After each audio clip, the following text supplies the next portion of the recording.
Hélène Armand de Ladenis Augustin. Je vous envoie cette vidéo pour vous donner de mes nouvelles par rapport à tout ce qui se passe officiellement et officieusement. Je veux dire par là que nous sommes à la fin de l'année et dans mes familles, il se passe des choses extraordinaires. Des choses qu'on a toujours autorisées pendant des années et qui doivent trouver une fin. D'accord?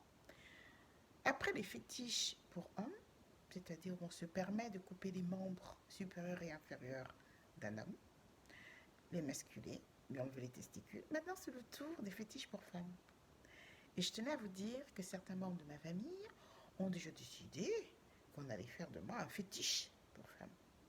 C'est une lubie qui date depuis 1988, qui est de Evelyne Sodegranger, Charles Kodja, Olivier de Médéros, Christelle Amoussou, Edgar Chao,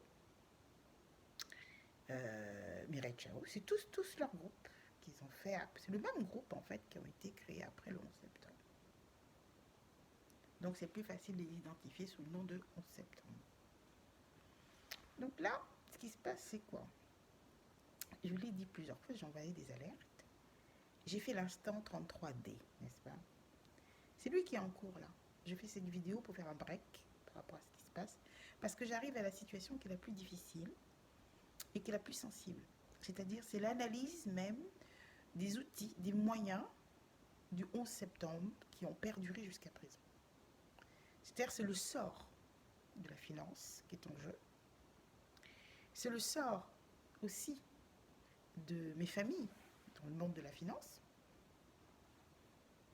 Et aussi, c'est la fin des méthodes Illuminati qui, parties d'un délire, d'un désir de faire ce qu'ils veulent, okay, décident tout simplement de devenir Dieu. C'est-à-dire, ils ont dit et doivent faire. Alors, autant qu'on leur a accordé ça, que moi, dans ma logique de l'intelligence, j'ai eu l'opportunité de focaliser cette particularité ou ce savoir-faire sur mes idées. C'est-à-dire, si on peut prendre des décisions, on peut essayer de les focaliser sur une idée et essayer de les modifier. Moi, j'ai décidé tout simplement de dissoudre toute idée qui aurait été prise de ma part, c'est-à-dire des gens auraient pris mes idées, ils les prennent pour prendre des décisions. Comme on ne peut rien faire, et que depuis quand les conférences de Caen, on m'a carrément vendu au groupe anglo-saxon pour ne pas me restituer un centime. Il se trouve que maintenant, c'est un échec. C'est un échec parce que EvamSafe n'est pas un mot. Que EvamSafe Up n'est qu'un outil pour récupérer légalement mes données, parce que suite à la déroute de 2011, la troisième crise, pardon, et ensuite le vol de mon domaine à mon12modèle.com avec férocité, c'est de là que je décide, moi aussi de mon côté, de récupérer mes données, tout simplement de la diplomatie internationale, d'autant plus qu'ils sont très très mal exploités. Maintenant, c'est très simple. Jusqu'à présent, il n'y a rien. Nous sommes dans la virtualité, tout avance par la virtualité, c'est l'illusionnisme à fond. On fait parler les gens, on fait décider les gens, bon, on comprend les choses. Mais malheureusement, c'était pour m'influencer. Ça ne marche pas. Ça ne marche pas parce que je comprends très très bien leur système. Et que je n'ai jamais cru au 11 septembre. Voilà, nous venons au point crucial. Je n'ai jamais cru au 11 septembre. Donc, M. Charles Kodja, M. Olivier de Médéros, Mme Christelle Amoussou doivent vous dire des vérités. C'est pour ça que quand on est un leader, il ne faut pas profiter de sa position de leader, de dominant, pour manipuler dangereusement des personnes. D'accord? Je pense qu'il faut faire preuve d'humilité. D'accord? Et être objectif, tout simplement. Mais à vouloir toujours s'en prendre tout seul, plein plein la bouche, hein, c'est ce qu'il faut dire. C'est-à-dire l'acte de gabégie. On en arrive là. Mais moi, j'ai jamais cru au 11 septembre, c'est ce que je voulais vous dire à la fin. Après avoir fini mes enquêtes et observé, parce que moi, j'étais victime passive, c'est-à-dire au Bénin, de ce qui s'est passé pour le 11 septembre. Maintenant, je suis arrivée ici, voilà, j'ai fait le tour. Ça y est, c'est bon. Alors, non seulement je n'ai pas cru au 11 septembre, mais je suis très étonnée que vous en arriviez jusqu'à là, jusqu'à un niveau sectaire extrêmement grave, où carrément certains se prennent pour des guerriers ninjas qui ont le droit de mutiler les gens. Comme ça. Donc là, si je vous envoie cette vidéo, c'est que c'est ce qui se prépare pour moi au mois de décembre, là. Je teste le fétiche par les femmes. Donc on doit me couper les membres, hein, les deux jambes, les deux pattes. Oui, je veux dire pattes parce que je suis plus un être humain. Enfin, non, les deux pieds, les deux mains. Et ça doit se faire avec la complicité de mes voisins. C'est dans le quartier. Le fameux Georges Durand. Ce qui se cache en dessous. Je tenais à vous dire qu'en 2017, c'était dans ce quartier encore qu'on avait mutilé mon fils. Mais j'ai senti, ça c'est l'instinct de maman, mais après j'ai compris. Donc je sais ce qui se trame actuellement.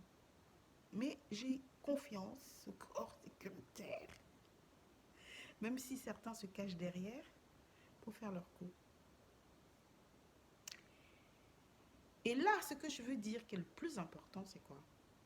Je ne veux plus, oui, je bénéficie d'une clause particulière, juridique, qui est internationale, qui est universelle, qui a été faite par le juge Thurgood Marshall, qui est un des plus grands juges des États-Unis. Et nous sommes trois à avoir cette mesure d'exceptionnalité, qui est, et dont il est impossible de changer, impossible d'attribuer, impossible donc d'être passible des méthodes utilisées par les Illuminati et le groupe du 11 septembre. Donc, je les ai laissés utiliser cette exceptionnalité pendant des années, mais je voulais vous donner aussi le temps, à vous, diplomates, à vous, politiques, à vous, observateurs, à vous, réseaux sociaux, de voir et d'évaluer comment ils ont utilisé cette exceptionnalité. Je voulais juger. Mais moi, je voulais vous porter mon jugement. Faire connaître. Ils ne cherchent pas à faire des mutilations. Ça ne sert pas aussi à tuer, ça ne sert pas à acheter des armes. Ça ne sert pas à faire des fétiches. Ça ne sert pas à cautionner le mal. Ça ne sert pas à délirer et mettre les délires en réel. Ça ne sert pas à faire de la drogue aussi à outrance, comme ils font. Alors j'ai décidé une chose. Moi, oui, qui suis affaibli, faible, bâtard, de tout ce qu'on peut m'attribuer comme titre, si je peux dire comme ça. J'ai cette force, c'est que je ne veux plus, tout simplement, que mes familles, que j'ai nommées tout à l'heure, y compris mon grand frère, Edgar Chahou, y compris le Bénin, y compris la France, parce qu'ils ont tout décalé, y compris même les États-Unis, et qui forcent pour prendre une décision. Donc j'ai interdit à M. Obama de toucher à cette mesure, à quiconque. Parce que ça a été fait pour moi. Et moi, je me suis toujours bien comportée. Par contre, certains ont cautionné l'exploitation de ce document. Ça ne me regarde pas. Mais moi, j'ai décidé maintenant qu'on ne l'utilisera plus. Parce que j'ai été instruite et ça n'a jamais servi ce document pour faire des mutilations ou faire toutes les exactions qu'ils font. Parce qu'en fait, s'ils arrivent à ce niveau, c'est parce que ce document leur donne tous ces droits-là. Et le problème, c'est pas ça. Le problème, c'est qu'ils se sont vampirisés eux-mêmes. N'ayant pas d'informations supplémentaires sur cette notion d'exceptionnalité, ils n'arrêtaient pas de créer des exactions et on ne leur disait rien. Seulement, c'est un grand piège. Et oui. Donc, ils ont eu à le faire. Maintenant, ils doivent répondre. Mais moi, ce que je dois surtout faire, c'est que je ne veux plus qu'on y touche. Tout simplement. Si on n'y touche plus, c'est fini. Ça veut dire que là, on peut les arrêter en masse, on peut, bien sûr, on peut leur faire tout ce qu'ils veulent. Parce que c'est exagéré ce qu'ils ont fait. Et ça, c'est irréversible. On ne va pas à chaque fois donner des chances. C'est fini. Maintenant, je ne veux plus que on les laisse rentrer chez moi pour prendre des documents importants. Le certificat les certificats d'individualité qui a été exploité d'une manière illégale pendant des années, parce que je suis française depuis 72, illégal, négocié, moi ça ne me concerne plus, mais c'est fini. D'où comme c'est fini, c'est tellement bien fini que depuis 2008, j'apporte ça à toute la diplomatie internationale parce qu'ils le cachent à certains, ils le disent à d'autres. Eh bien, depuis 2005, j'ai demandé un rectificatif de mon nom pour conformité. Alors, vos amis n'ont pas compris ça. Pour eux, j'ai changé de nom. C'est ce qui les a intéressés. Ils ont omis le petit détail qui était important pour conformité. Ça veut dire que dans ma famille, il y a Aglo Augustin. Il y a des gens qui s'appellent Aglo, d'autres s'appellent Augustin, d'autres s'appellent Aglo Augustin, d'autres Augustin Aglo. Voilà. Tout ça pour dire que c'est la même famille. Mais quand moi, mon père est né, leur père avait déjà modifié son nom depuis 1922. Mon père est né en 1934. Donc, quand il est né en 1934, son père avait déjà pris le nom Augustin. Et avait enlevé, parce qu'en fait, c'est Nicolas Augustin Aglo. Le nom de famille, c'est Aglo. Et donc, un des gouverneurs français a recommandé à mon grand-père de prendre Augustin, parce qu'il voulait une bourse pour aller à l'école de Toulouse. L'école qui était donc l'école des cadres à Toulouse. Et après, il a fait quelque chose, je ne sais pas, il a fait une spécialisation aussi à Montpellier. Je crois que c'était entre Toulouse. Je pense que c'était entre Toulouse et Montpellier. Donc, effectivement, quand il a changé le nom, il a été pris aussitôt, quelques mois après. Donc, il y a eu beaucoup comme ça qui ont transformé leur prénom en nom. Ce qui fait que moi, mon père est né en 1934 et donc était déjà Augustin. C'était plus Aglo, vous voyez. Donc, il y a eu une période où certains, ils ont eu les deux, Aglo Augustin. C'était donc un des frères qui était juste avant mon papa, qui a eu les deux. Donc, j'ai fait ce rectificatif de nom pour conformité, ce qui était justifié par rapport à ce que je viens de vous expliquer, mais qui ne veut pas dire que j'ai changé de personne. C'était un alibi pour que Madame Ouma Tadjala vienne et se mêle de ma vie, c'est tout. Et remette en cause les 30 ans qui étaient prévus pour me restituer mes biens et la paix, surtout que ma vie normale. C'est elle qui vient pour prolonger le délai et qui initie encore ce capharnaüm dans lequel on vit, où il demande encore 10 ans. Mais entre eux, ils se disaient que si on donne 10 ans pour les jeunes, la jeunesse, eh bien là, c'est tant pis pour les aînés. Et s'ils disent oui, c'est ad vitam aeternam, ça c'est fini. Seulement, je t'ai informé, et je pense qu'il ne faut pas exagérer dans la vie. Et pour moi, c'était bien 2017. Et je savais qu'en 2018, n'est-ce pas, parce que 2008, 10 ans, ça fait 2018, je sais qu'ils ne feront rien et que j'étais prévue comme assassine. Nous sommes là au bon rendez-vous actuellement. D'où je sors mon joker. Je ne veux pas que ma protection à vie soit utilisée. Donc ils n'ont pas le droit de toucher ni moi, ni mon fils, ni personne. Ils deviennent donc des individus normaux, comme tout le monde doit arrêter. Et comme la police, tout le monde sait, la gendarmerie, la défense, tout le monde sait ce qu'ils font dans le monde. C'est ce document. Donc pas d'hypocrisie aussi, chacun va faire son travail. Maintenant, je refuse catégoriquement qu'un membre de mes familles prétende me défendre. Pour se cacher derrière cette mention. Pourquoi ? Écoutez, avant que ce réseau, qui est devenu celui du 11 septembre, avant qu'il s'impose, avant que mon ex et cousin Charles Caudiard impose son modèle, son supposé modèle, à la police, au corps sécuritaire et à la justice, Et bien, c'était le commissaire Proutot et d'autres. C'était un groupe du Quai des Orfèvres et d'autres spécialistes de la DGSE et des CI qui devenaient des CI maintenant, qui me surveillaient. C'était eux. Ça se passait très bien. C'est même eux qui ont formé mon père à l'époque. Il y avait un autre groupe qui était derrière moi, qui était extrêmement dangereux, qui surveillait.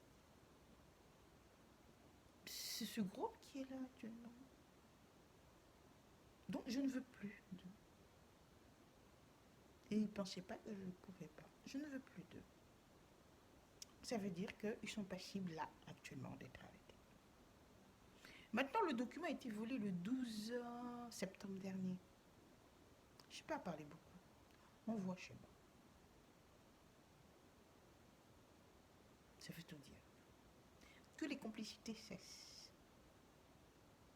Que les complicités passives s'estompent. Parce que je n'étais pas obligée, tout simplement. Qui est obligé d'accepter leur modèle? Personne. Je ne suis pas intéressée par les Illuminati ou les mentales, c'est pas mon problème, moi. On ne demande pas nos avis et on nous impose des choses. Ça, c'est des choses qui sont très importantes, qui vont changer beaucoup de choses. C'est que tout le monde est vu. Je n'ai donc aucune peur, comme vous voyez, j'ai beaucoup d'assurance, parce que, bon, vous savez, toute chose a une fin. Et donc là est restée la dernière, c'est la partie des informations financières. Très délicate, je fais exprès. C'est aujourd'hui que je suis partie dans ma banque. C'est aujourd'hui que je me suis coupé les cheveux. J'ai pris du temps pour me couper les cheveux. Sinon, j'étais tout le temps sur le stress parce qu'elles viennent ici, comme vous le savez. Donc, tout ça pour vous dire que je voudrais que, et je le répète encore, je dis pour M. Darmanin, mais ça ne suffit pas. Je dis à M. Guterres, je dis à Mme Ursula Vernon, je le dis pour tous ces dirigeants du monde, et vous invalidez, s'il vous plaît, le plus vite possible, le rectificatif de non pour conformité, particulièrement M. Talon et M. Macron. Voilà. Ce document n'ont pas le droit de venir le voler. Je ne suis pas obligée de me laisser partager mon nom. Je ne vois pas d'où, quel texte serait là pour imposer ça. Donc je veux tout simplement qu'on arrête. Donc toutes les décisions qui ont été prises avec ce document sont donc invalidées, bien sûr. Donc ça remet en cause beaucoup de choses pour la COP28. Déjà la COP27 était déjà très très douteuse. Mais là, bien sûr, c'est un échec. Donc ça a été relayé par des actions complètement mythos. Mais Snog Action, c'est pas ça. Hein. Snog Action, c'est pas pire que Mango, c'est-à-dire faire manipuler encore plus les gens. Je suis strictement à rien. En tout cas, moi, je crois rien du tout parce que je crois à la logique. Le niveau des trafics de mes données, donc des recels, est arrivé à un point où eux-mêmes n'arrivent même plus à maîtriser et à comprendre ce qu'ils veulent. Il n'y a pas de testament. Hein. Où est-ce que vous avez déjà vu, vous, une personne, on prend ses biens, on fait des testaments avec, en son nom, qui leur est donné à tel. En même temps, on refuse et on dénie le fait que les données viennent de moi. Et mieux, ils font leur testament, ils se partagent les biens. Monsieur Charles Kodia, mon ex et cousin, attention, on n'a jamais été mariés. Hein. Alors vous allez aussi m'enlever le mariage indigène le plus vite possible. Ça, c'est un abus. Donc, j'ai jamais donné ma fortune à monsieur Charles Kodia. Pourquoi? Est-ce que je l'ai déjà instruit? Il m'a jamais instruit. Je ne vais jamais parler, moi, de ma vie. Je parle jamais de qui est mon père et qui je suis un homme. Jamais. Parce que je veux quelqu'un qui m'aime, pas quelqu'un qui m'aime pour ce que je pourrais représenter. Je laisse le temps aussi à la personne de découvrir. Ça se sera de toute façon. La personne a le temps d'être normale pour m'apprécier ou pas. Moi aussi. Donc, je suis du vol, tout simplement. Donc, ce que je voulais vous dire, c'est que ces documents, comme d'autres documents qui vous ont emmené, non, je ne peux pas les laisser, je ne peux pas partager ma vie avec Ouma Tadjela Baba Moussa, ma cousine. Je ne peux pas partager ma vie avec elle, c'est impossible. Je ne peux pas accepter que où je vis, que ça reste sur des domaines. Ça a été écrit avec des domaines. Je ne peux pas admettre qu'on puisse prendre à chaque fois ce que j'ai développé dans le domaine de ma RD, hein, et qu'on puisse les déformer à chaque fois. Non, Ayuwaja, le modèle de transcription, pour que ça rassure tout le monde, non, ne reflète pas les yeux, c'est pas des yeux. Ça ressemble à, c'est pas les yeux. Et là, il faut être pointu parce que c'est un modèle de transcription, donc tout est, j'allais dire, codifié. Vous voyez, c'est des signes en fait, c'est des signes. C'est des signes qui ressemblent à quand on travaille les formes, ces signes-là. Mais c'est pas des yeux. Alors tout de suite, ça y est, on fait encore un autre amalgame avec les yeux, les lunettes. Monsieur Peu, ils n'ont rien fait. C'est un noum pour les lunettes. Chobabos. Donc, que j'ai fait, je voulais laisser ça à mon fils. Il y a des amis, c'est eux que j'ai expliqué. Parce que j'étais malade et à cette époque, je pouvais récidiver d'un moment ou l'autre, c'était clair. Donc, je m'étais préparée pour faire le projet de vie de mon fils, comme si j'étais là. Une expérience assez intéressante quand même. Voilà, donc ce que je vous réclame, c'est que je veux qu'on restitue mes données, qu'on invalide tout, parce que c'est du n'importe quoi, et qu'on arrête ces mariages avec... Je suis la fille de mon père, comme ma soeur. Donc ma vie privée doit rester privée. Maintenant, c'est juste une question de négociation, tout simplement, avec moi, sur mes propres données. Mais je veux juste vous poser une question. Est-ce que moi, je dois les laisser tuer mon fils, faire un sacrifice? Je vais demander à M. Talon. Je lui ai fait quelque chose, on a fait quelque chose, il a été consulté peut-être, et puis je lui ai fait du mal. Parce que les délires, j'en ai vu de toutes les couleurs.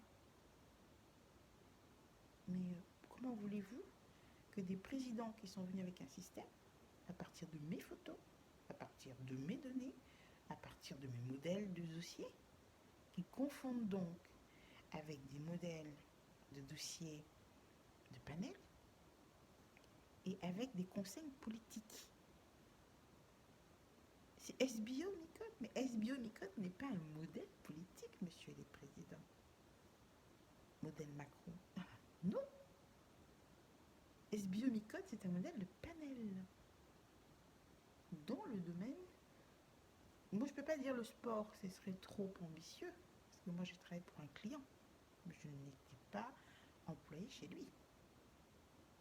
Il faut apporter des éclaircissements. Parce qu'il a été dit à des gens que monsieur Tchoué me travaillait et je travaillais pour lui. Ah non.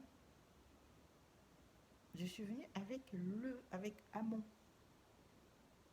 mon ONG, pas travailler avec lui. Donc, déjà ça, il faut rectifier. Vous voyez, c'est différent que je travaille dans les locaux, qu'on puisse dire que je suis la responsable du mécénat sponsoring. C'est différent, je suis sous sa direction. Mais là, non. Je suis externe. Et le contrat qu'on a fait est externalisé. Externe. Et j'ai le droit de venir travailler avec CPC et d'utiliser son graphique, c'est tout. Donc déjà, c'est une très grave erreur, c'est un jeu encore mentaliste, qui fait que, bon, on ne va pas passer toute la vie à chaque fois des jeux de mentalistes. Je pense qu'il faut évoluer. Là, il faut dire travail, il faut laisser tomber. Travail, j'ai pu voir. C'est mon projet qui se retrouve dans les projets d'immigration. À UNHCR encore. Mais là, proposer carrément le projet des aides à domicile. C'est donc attribué pour l'immigration sud. Et les enfants, c'est-à-dire la petite enfance, pour l'immigration nord. C'est ce qu'ils voudraient. Le problème, c'est que c'est pas ça.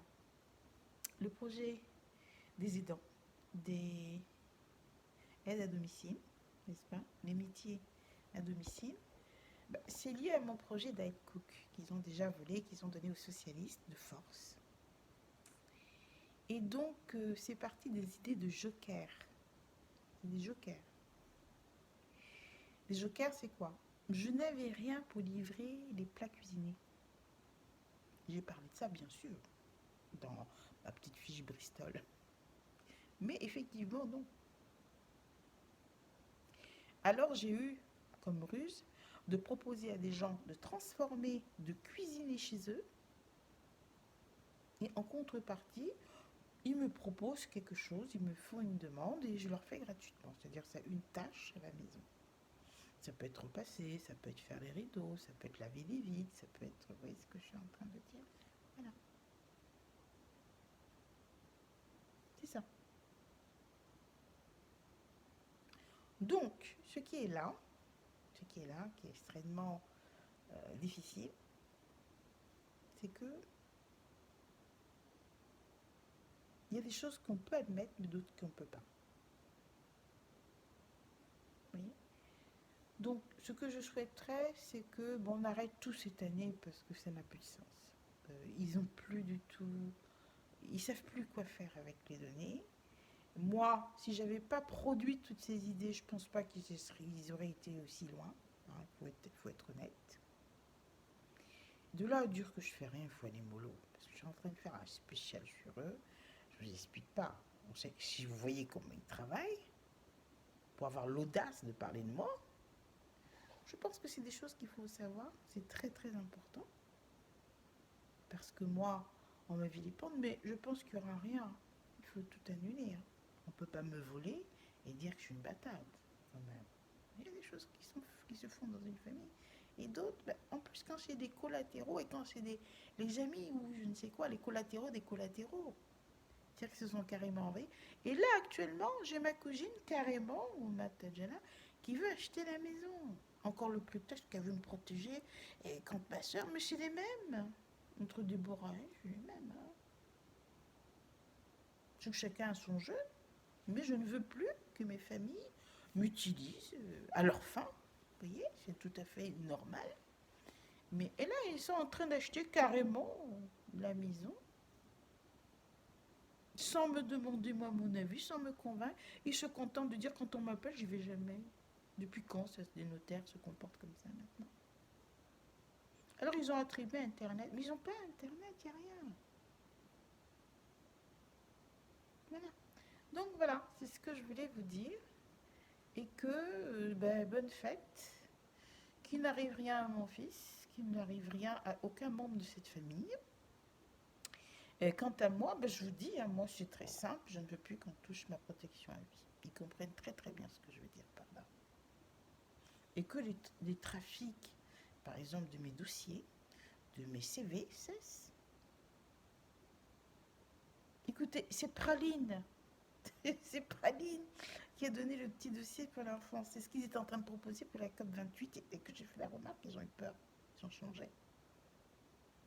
C'est le projet des aidants, Your Age, qu'ils étaient en train de proposer. Ils ont volé. Sous prétexte que chez mon père, non. Mon père n'est pas à la base de Daikook. Mon père, quand je lui ai relaté ce que j'avais fait juillet de 84, était très content, il n'en revenait pas. Il m'a dit, mais c'est peut-être aussi un projet d'utilité publique parce que beaucoup de gens appréhendent d'aller dans une maison de retraite. Malheureusement, ils n'ont pas le choix. Mais avec ce système, on peut les livrer, on peut leur faire le ménage, on peut faire plein de choses pour eux, tout en leur apporter un confort tout en restant chez eux. Voilà. Mais tout le reste, les ciblages, tout ça, etc. Non, ils connaissent. En fait, c'est pas eux qui sont la base de. C'est pas Evelyne Sodoganji pour les drives ou Olivier de Medeiros. Non, ils ont volé. Ils ont volé, puis ils veulent plus lâcher comme d'habitude. Quoi. Vous les connaissez mieux que moi. Voilà. Maintenant, ils veulent faire croire. Non, Uber, c'est. Il y a des problèmes à régler. C'est mes manuscrits qu'ils ont volés. Et qu'ils font recopier. C'est-à-dire, ils disent à chaque personne de réécrire le manuscrit. Non, c'est quand même des actes de racaille, non? Ça se fait pas, ce genre de choses. Voilà. Donc voilà le point, je ne suis pas mariée avec Monsieur Charles Kodia, donc ça veut tout dire, ça veut dire tout, ça veut dire beaucoup. On n'a jamais été deux à la base, non, puisqu'on n'a jamais été instruite. D'un seul coup, comme ça, ils se comportent comme des mythos, à dire ouais, on est deux, on est... Non, non, non, j'ai jamais été instruite. En 82, j'ai été instruite par le Hub américain parce que je venais d'avoir 18 ans. Et c'est une initiative qui a été prise par le président de Lyndon B. Johnson avec Monsieur Reagan. Il faut m'instruire. Normalement, c'était mon frère qui devait me préparer pour m'instruire. Il n'a rien fait. Ils étaient tous jaloux, ça les arrangeait pas. Donc eux, ils ont fait. Et après, ils m'ont dit d'attendre qu'ils vont me le dire, ils sont obligés. Et après que la France aussi va me convoquer. Ils n'ont rien fait de tout ça. Mes familles n'ont strictement rien fait. Ils m'ont pas instruite. Donc, comme ils m'ont pas instruite, moi aussi, je leur ai pas dit que j'ai été instruite. Je les regarde. Puisque les autres, moi, on m'a dit pourquoi on m'a fait toute cette protection et pourquoi, qui étaient les membres de mes familles, qu'est-ce qui se passait, j'étais au courant. Qui a été nommé tiers digne de confiance par le président Reagan, celle ou celui qui n'a pas été par lui, pourquoi il a quitté le Bénin pour aller au Zaïre, tout, tout a été clair. Alors qu'ils ne viennent pas, par contre, je suis très peinée, qui ne viennent pas dire que le président Reagan leur a donné droit, il leur a donné l'affaire, c'est faux, je veux dire. D'abord, c'est moi qui étais à côté d'Evelyne Sotto-Danger à Courbevoie. Ça change tout. C'est pas M. Charles Kodia. M. Charles Kodia a demandé à Mme Evelyne Sotto-Danger de mentir en sa faveur et de dire tout simplement qu'elle le connaissait déjà avant, puis qu'ensemble avec leurs amis, ses alumni, ils se sont vus à Levallois-Perret chez lui. Et donc, ils ont déjà eu à parler de ces... Ils ont les mêmes projets que moi. C'est ce qu'ils ont dit. Donc, ils avaient déjà le morphing. Ils avaient déjà tout. Alors qu'en fait, il l'a racheté. Il l'a racheté comment? Il a coupé la part en deux. Il lui a donné carrément le montant, une bonne partie du montant des premiers fonds qui ont été donnés par M. Lyndon B. Johnson. Alors que ça ne lui appartient pas. Même mon père ne peut même pas prendre cette décision-là, parce qu'il n'y a plus de mandatés. Si des mandatés, c'est moi qui les nomme, j'en ai pas, puisque rien n'a été instruit. Comment j'aurais pu faire? Ensuite, ils n'avaient pas le droit de se couper la part du gâteau en deux comme ça. Pourquoi? C'est à eux. Alors, je vais vous dire la ruse. Ils ont attribué à mon père l'argent, dire que c'est l'ancien, c'est lui qui est le plus fort, c'est lui qui a tout cet argent, et passer par derrière et ils ont le droit de gérer. Voilà, c'est ça. Alors bon, moi je suis des méthodes qui sont très très douteuses, bien sûr, mais surtout qui n'ont aucune valeur juridique. Donc là, ils veulent que je partage. Je partage quoi? Je vais encore partager sur les bases de quoi? Ils règlent rien, mais ils veulent qu'on partage. La télémédecine, la téléconsultation, c'est là. Il y a plein de dossiers qui sont en suspens. Le dossier de tourisme, c'est pas eux. Mon affaire n'a rien à voir avec la Banque mondiale. Moi, mon affaire, elle est avec... j'ai trouvé mes clients moi-même. J'ai créé mes projets de l'île de Jarva toute seule. Mais c'est pas l'argent de la Banque mondiale. Donc, eux volent, se présentent comme mes enfants même, auprès de certaines personnalités pour prendre l'argent en mon nom. Voilà les problèmes. Rien résolu. Et ils s'imaginent en plus que j'ai droit à rien. Voilà. Donc du coup, moi je pense que c'est le moment de faire des saisies. Hein, c'est normal. C'est ce qui devait se faire depuis 2011. Voilà. Donc voilà. Donc je vous remercie. Et ça c'est ma première partie de ma vidéo. Le viendra un petit peu après. Voilà. Je vous remercie. Au revoir. Et puis excellente et joyeuse fête de Noël. Et j'en profite, on ne sait jamais, pour vous souhaiter une bonne et heureuse année. Et n'oubliez pas, vous pouvez tous porter plainte, c'est 2024, parce que ma protection ne protège plus personne. Voilà, merci beaucoup.